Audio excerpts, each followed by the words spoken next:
যেটা আজকে বলতে চাই যে এই লড়াই সংগ্রামের মূল লক্ষ্য হচ্ছে নতুন বাংলাদেশ। ৫৪ বছরের শাসনের যে বাংলাদেশ ছিল, ৫ই আগস্ট ছিল, সেই বাংলাদেশের যে পরিচালনা নেতৃত্ব, যে প্যাটার্ন, তার বিরুদ্ধেই চূড়ান্ত প্রত্যাখ্যানের বিপ্লব।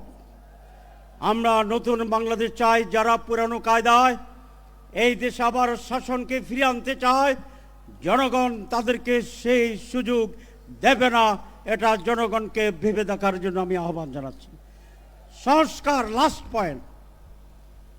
সংস্কার প্রত্যেকেই বলে মানি, কিন্তু মিটিংয়ে বসলে কেউ কেউ দেখি মানি না ভাব দেখাচ্ছেন।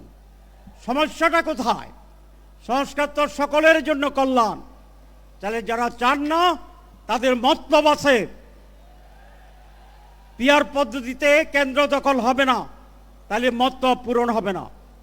পিআর পদ্ধতিতে টাকা দিয়ে ভোট কেনার কোনো সুযোগ নাই, সেই জন্য মতলব পূরণ হবে না। যেটা স্বচ্ছ নির্বাচন, তার বিরোধিতা করা মানে হচ্ছে নতুন বাংলাদেশ গড়ার ব্যাপারে তারা সিনসিয়ার নয়।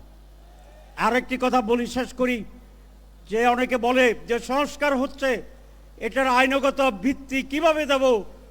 আগামী পার্লামেন্টে দেওয়া হবে। তাহলে আপনারা মনে করছেন আগামী পার্লামেন্টে আপনারা জিতবেন নাকি দখল করবেন? সুতরাং এই সমস্ত কথা সমাজকে বিভ্রান্ত করবে। জামাত ইসলামী চায় আগামী নির্বাচন জনগণ জিতবে, জনগণ যাদেরকে ভোট দিবে তারা জিতবে।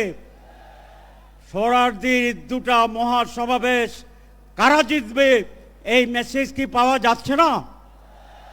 ইনশাআল্লাহ বাংলাদেশ পন্থীরাই জিতবে, চাঁদাবাজ বিরোধীরাই জিতবে, সুশাসনের পক্ষের শক্তি জিতবে ইনশাআল্লাহ।